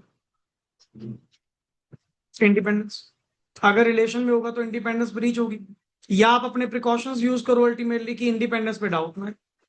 अब ऐसे तो रिलेटेड पार्टी में किसी ना किसी का जानकार कोई तो होगा। हम ये नहीं कह रहे, स्ट्रेट फॉरवर्ड मना नहीं कर रहे, बट हम एक्सपेक्ट करते हैं कि आपको मना कर देना चाहिए। कारण अक्सर रिलेटेड पार्टी एंटिटीज में जहां पे तुम्हारी रिलेटेड पार्टी बैठी है, इन्फ्लुएंस आएगा ही आएगा। या तो मैं श्योर कर लो कि अल्टीमेट मैं अपने प्रिकॉशन यूज करते हुए इंडिपेंडेंस पे डाउट नहीं आने दूंगा, काम सही करूंगा, कर ले हमें क्या। अब सुनो, ऑब्जेक्टिव्स ऑफ, पढ़िए वर्ड क्या लिखा हुआ है, ऑडिट। ऑब्जेक्टिव ऑफ ऑडिट के अंदर वर्ड क्या है? पहली बात तो एज पर ऐसे किसके मुताबिक? 200। सर एज पर ऐसे 200 का नाम जो है ना, ये इन्वर्टेड कॉमर्स में आपको दिख रहा होगा, और 200 हमारा बेसिक स्टैंडर्ड है। तेरी पहली सीरीज शुरू ही कहां से होती है? 200। 200 इज अ बेसिक स्टैंडर्ड जो आपको क्या एक्सप्लेन करेगा? ये तो नाम बता रहा है, overall objective of the independent auditor. एक इंडिपेंडेंट ऑडिटर का ओवरऑल ऑब्जेक्टिव क्या होगा? And conduct of an audit in accordance with the standards on auditing. जो आप बार बार कहते हो, मैं स्टैंडर्ड्स फॉलो क्यों करूं? मुझे क्या जरूरत पड़ी है स्टैंडर्ड्स फॉलो करने की जब मैं ऑडिट कंडक्ट करूंगा? कहते सर ऐसे 200 का नाम तो पढ़ लो। ऐसे 200 आपको कहते हैं, ऐसे 200 के अंदर लिखा हुआ है कि जो भी तुमने ऑडिट कंडक्ट करना है वो इन अकॉर्डेंस विद किससे करना है? Standards on audit. कि बिना स्टैंडर्ड्स फॉलो करे पर्टिकुलरली आप लोग ऑडिट नहीं कर सकते। आईसीए तो कहता ही कहता है, इवन स्टैंडर्ड की रिक्वायरमेंट है, बेसिक स्टैंडर्ड की रिक्वायरमेंट है, जो आप लोग प्ली लोगे, मैं नहीं फॉलो करूंगा तो क्या होगा? मिसकंडक्ट। क्योंकि स्टैंडर्ड नंबर 200 में लिखा हुआ है कि आपको जो कंडक्ट करना है ऑडिट वो किसके अकॉर्डिंग करना है? एज पर द स्टैंडर्ड्स जो भी आईसीए की ओर से इशूड होंगे। नाउ पहला, sir what is the objective? Objective क्या है? अगर ध्यान से देख वर्ड, पहला वर्ड क्या? टू ऑब्टेन, और दूसरा वर्ड क्या? To report. जो मैं कहता था रिव्यू, रिपोर्ट। रिव्यू करने से मुझे क्या मिलेगी? एश्योरेंस। और एश्योरेंस भी कौन सी मिलेगी? इस पे चर्चा हो चुकी, एब्सोल्यूट तो मतलब ही नहीं बनता। और जो भी एश्योरेंस आपको ये मिलेगी सर, ये अपने तक ही सीमित नहीं रखनी, ये एश्योरेंस आगे लोगों तक पहुंचानी है। कैसे? Bye report. एंड रिपोर्ट कैसे बनेगी? Sir as per required by the SA, in accordance with the जो भी तुम्हारी फाइंडिंग्स होंगी रिपोर्ट के अंदर लिखो, ओपिनियन जाहिर करो, लोगों को दे दो। तो मेरा ऑब्जेक्टिव अगर बिल्कुल शॉर्ट पूछो, दो वर्ड, रिव्यू, रिपोर्ट। बट अगर डिटेल पूछो as per SA 200, to obtain पहला पॉइंट, और इसको भी ना लाइंस में पढ़ना। To obtain reasonable assurance, to obtain about, किसके बारे में? About whether the financial statement as a whole, as a whole, complete, as a whole are free from misstatement नहीं, free from material misstatement। तभी मैं absolutely sure नहीं कर रहा, आपको क्या कर रहा हूं? सिर्फ रीजनेबल श्योर है कि सर मोटा मोटा मटेरियल मिसस्टेटमेंट से फ्री है। कि मैंने जहां तक ऑडिट करा, जितना मैंने ऑडिट करा, मुझे तो नहीं ऐसा कुछ मिला। That is free from material misstatement. और मिसस्टेटमेंट के कारण क्या होते हैं जी? दो। या तो ड्यू टू फ्रॉड या error. One is intentional, second is unintentional. पढ़िए, thereby enabling the audit. Sir ये जो रीजनेबल एश्योरेंस आपने ऑब्टेन करनी क्यों है? जो आपने कहा कि whether the financial statements as a whole are free from material misstatement whether due to fraud or error, करनी क्यों है? thereby enabling the auditor। अगर ये एश्योरेंस मुझे मिलेगी तभी तो ऑडिटर क्या कर पाएगा? एक्सप्रेस एन ओपिनियन ऑन किस चीज के ऊपर? कि whether the financial statements are prepared again in क्या लिखा हुआ है? Not in all respect। क्या है वर्ड? इन मटीरियल रिस्पेक्ट। जो एफएस बनाई गई हैं, प्रिपेयर की गई हैं, वो इन अकॉर्डेंस विद किसके की गई हैं? एफआर। तभी मैं कह पाऊंगा। इसीलिए तो कहा था कि मुझे रीजनेबल एश्योरेंस इकट्ठी करनी है। अगर ये रीजनेबल एश्योरेंस मैं इकट्ठी करूंगा तो जाकर पर्टिकुलरली मैं एक ओपिनियन क्या करवा पाऊंगा? एक्सप्रेस कर पाऊंगा। Clear?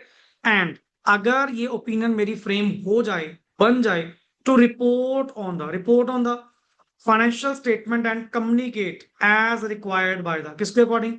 essays in accordance with the auditors। ठीक है, ऐसे के अकॉर्डिंग जो रिपोर्ट बनती है, मैं रिपोर्ट बनाकर अपनी फाइंडिंग उसमें डालकर मैं आपको दे दूंगा।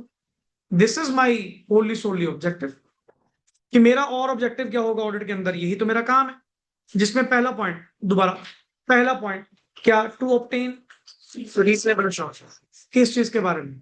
About whether the financial statement as a whole are free from material misstatements whether due to fraud या error, thereby enabling the auditor to express an opinion on किसके ऊपर? whether the financial statements are prepared in all material respects in accordance with the applicable effort and to report, the word is to report on the FS and communicate करना। कल report नहीं, उसको communicate भी तो करना है। as required by the essays in accordance with the auditors। so normally पहले इसको मन में एक बार बोल के देखो, पूरी line exact as per SA 200।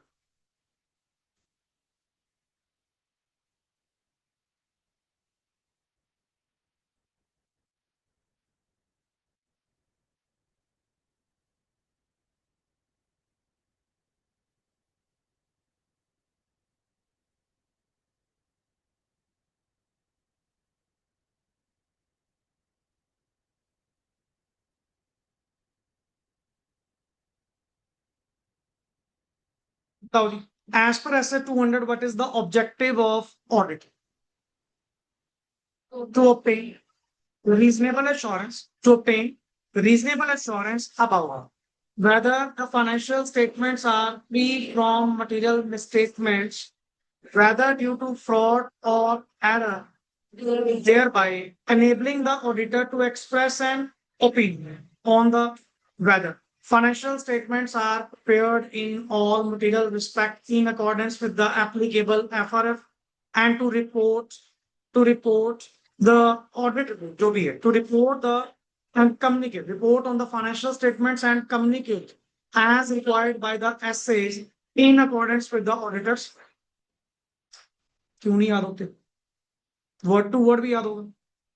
बात है स्क्रीनिंग पे, उसको पढ़ कैसे रहे हो? तोड़ तोड़ के उसको पढ़ना, छोटे छोटे पार्ट्स में पहले पढ़ो, एक सांस में ना इकट्ठा पढ़ो।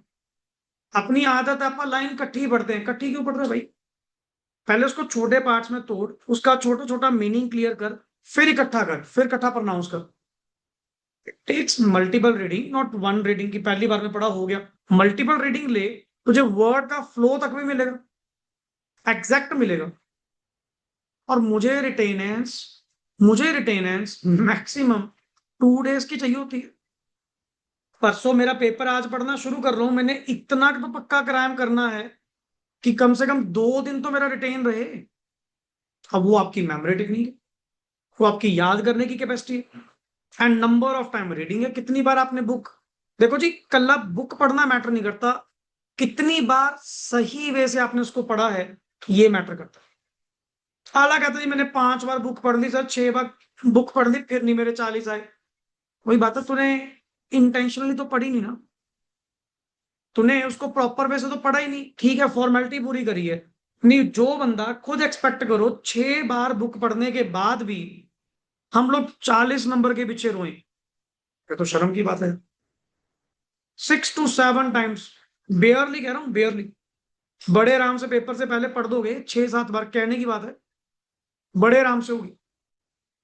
And still we people are having fear of 40 marks, and जिसमें 30 मार्क्स के तो क्या है, एमसीक्यूज।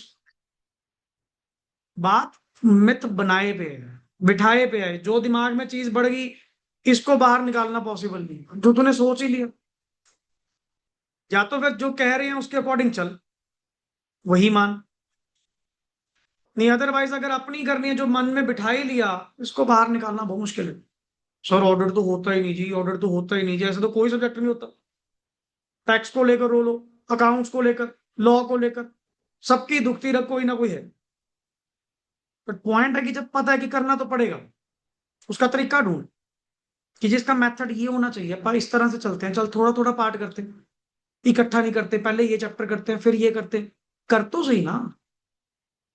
आज की डेट में ना सबसे बड़ी प्रॉब्लम क्या लगी आप जैसे बच्चों में, सब में, प्रीवियस बैच में भी, कहीं भी, ओवर थिंक। सिर्फ सोची जा रहे हैं बैठे, कि जैसे सोचने से चीजें पार होती होंगी।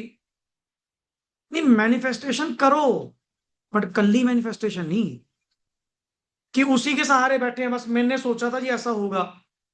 सोचने से थोड़ी कुछ होगा, काम तो खुद ही करना पड़ेगा। बुक उठानी नहीं, पढ़ना है नहीं, ओवर थिंकिंग कर ही जा, डर ही जा जितना डरना है। डर का तो खेल है, डर में ही तो पास फेल है, और क्या है। और आईसीए के पास कुछ और थोड़ी है। पढ़ने को तो हर बच्चा पढ़ के आ रहा है पेपर देने के लिए, बट पास आ रहे फिर नहीं हो रहे। उसका कारण क्या है, आते डर गए, पेपर अटेम्प्ट ही नहीं करके आए, वहां पे बैठे ही नहीं। आंसर तो तुझे भी पता थे, दो ही होंगे, या तो पास होगा या फेल होगा। बट मैं पहले ही डर गया, मैंने अपीयर ही नहीं करा अपने आप को, मैं बैठा ही नहीं कभी, फिर पता कैसे लगेगा। अब जैसे कई पर्टिकुलरली अपने पार्ट सिलेबस टेस्ट होते हैं, अपने नॉर्मली एमटीपीज होते हैं, उन्हीं में पैनिक हो जाते हैं, हाथ पैर कांपने लग जाते हैं, हाय क्या हो गया क्या हो गया। ऐसा बच्चा सीए बनेगा। पूरे खानदान पे कशियां डाल रखी हैं जी, पता नहीं कहा, वो भी कह रहे हैं फैमिली वाले, कहाँ सीए में पंगा ले लिया जी, हमें तो ये पता है, पता नहीं हमारा बच्चा भी रहेगा कि नहीं रहेगा। वो कहता छोड़ यार तू रहने दे। यार इतना भी पैनिक होने वाला क्या काम है, कुछ भी नहीं है। इतनी तो मेंटेलिटी आपको रेज करनी पड़ेगी, इतनी तो चीजें आपको स्पीक करनी पड़ेंगी। मैं तो, आप तो फिर भी इस लेवल पे, कोई आफ्टर बीकॉम आफ्टर +2 है। अब जो बच्चे मान लो नीट के एग्जाम देते हैं, वो कितना कुछ झेल रहे हैं। अब दोबारा रिजल्ट आया है, अब उस अकॉर्डिंग टू एडमिशन होंगी। पहली बार जिन्होंने मेहनत करी, तुमसे तो वो छोटे ही हैं, वो कितना कर्ज लेके बैठे हैं। ये चलता रहता है, इतना कोई मैटर नहीं है। बट पॉइंट इज मैच्योरिटी से डील करना, चीजों को मैच्योरिटी से डील करना, संभल कर देखना कि हाँ जी ठीक है यार, हो गया होगा, अब चल इसका क्या करें बता। Work on the solutions, not on the problems. Problem तो पहली बहुत है, सॉल्यूशंस पे काम करो, कि इसका तरीका क्या है, करना कैसे है। और जिस चीज का सॉल्यूशन ही नहीं है, फिर चिंता करके क्या करना। आप कह रहे हो जी ये चीज हैपन होगी, इसका मेरे पास कोई तोड़ नहीं है, फिर वरी क्यों कर रहे, वाई टू वरी।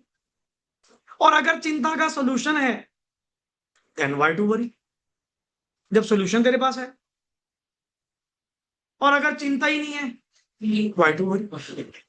कई लोग खामा खा वैसे ही परेशान रहते हैं, और दूसरों को भी परेशान करते हैं, सारा को देख के नेगेटिव वाइब आती है। ऐसे बंदों से दूर रहा करो, कि अल्टीमेटली खुद कुछ करना नहीं यार। पता नहीं क्या नेगेटिव थॉट लेकर ऐसे बैठे हैं, आप तो डरेंगे डरेंगे, दूसरे को भी डरा देंगे। ऐसा डरा देंगे वो बेचारा फेल हो गया, आप खुद पास हो गए। ऐसे बतेरे बैठे हैं। यार कम से कम अपने तक सीमित रखो, क्यों दूसरे का काम खराब कर रहे हो। और अल्टीमेट कभी ऐसा फील होना है, सुनना बंद करो, ऐसे बंदे को छोड़ो भाई। अब कहते नहीं, कोई बात करनी होती अच्छी बात करा कर यार, नेगेटिव बात ना करा कर। वैसे ही दिमाग पहले सिरा फिरा हुआ है, इन दौड़ के तेरी टेंशन लग से, पॉजिटिव थॉट, सब होगा, सही होगा। आए ही अच्छा करने, अच्छा करके ही जाएंगे। मैच्योर मैच्योरिटी से डील करो चीजों को, स्टेप बाय स्टेप डील करो, नॉट इकट्ठा पार्ट।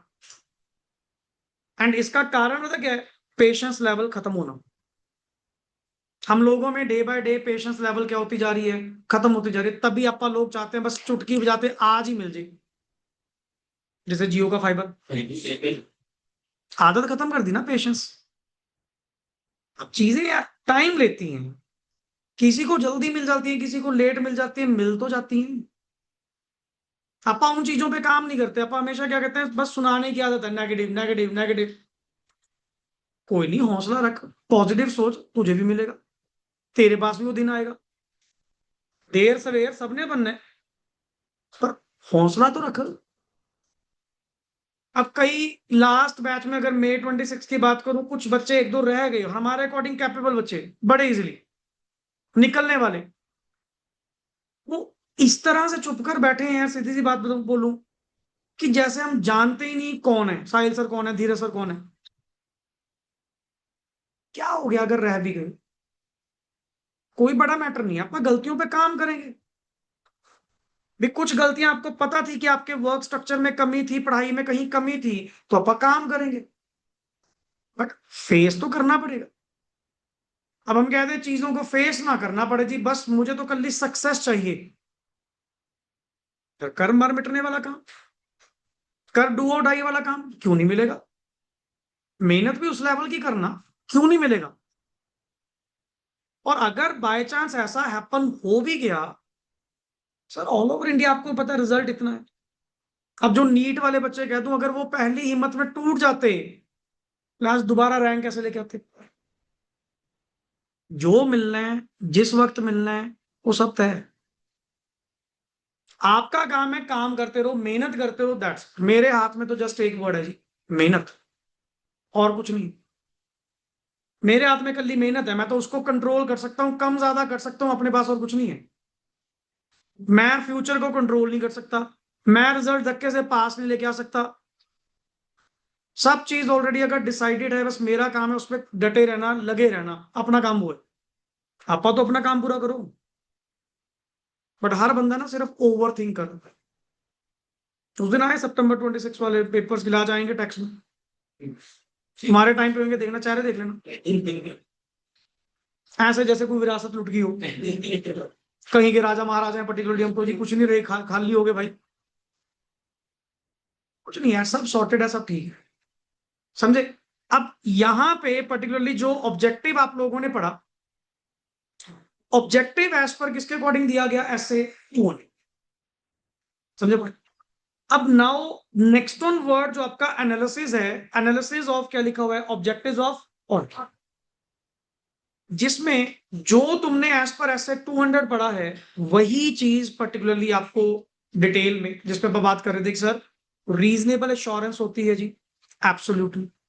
एंड रीजनेबल का मतलब क्या है? Reasonable means a high assurance, a high level assurance, but not clear.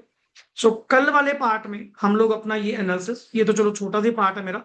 अब जैसे मिस स्टेटमेंट में आपने वर्ड पढ़ा, मिस स्टेटमेंट के कारण दो होंगे, या तो फ्रॉड, या एक इंटेंशनल है, दूसरा, ये तो मेरा 5 मिनट का टॉपिक है। मेन मुझे कल आपसे डिस्कस करना है स्कोप, और स्कोप में दो, what it includes, what it not, दो पैराग्राफ है, what it includes, what it not. यहां तक चलते हुए आपा चलेंगे जी इनहेरेंट लिमिटेशन, अगर शुरू हो जाए पहले पॉइंट तक, देन उसके बाद तकरीबन आज हमारा इसके ऊपर कौन सा है? सेकेंड लेक्चर है ना चैप्टर 1 के ऊपर, हाँ 2 या 3 लेक्चर, बड़े आराम से। बट इतना बता पर्टिकुलरली कि जब आप ये टेकअप करोगे ना, बहुत सारी टर्म्स आपकी अगले टॉपिक्स के लिए क्या हो जाएंगी? कंप्लीट।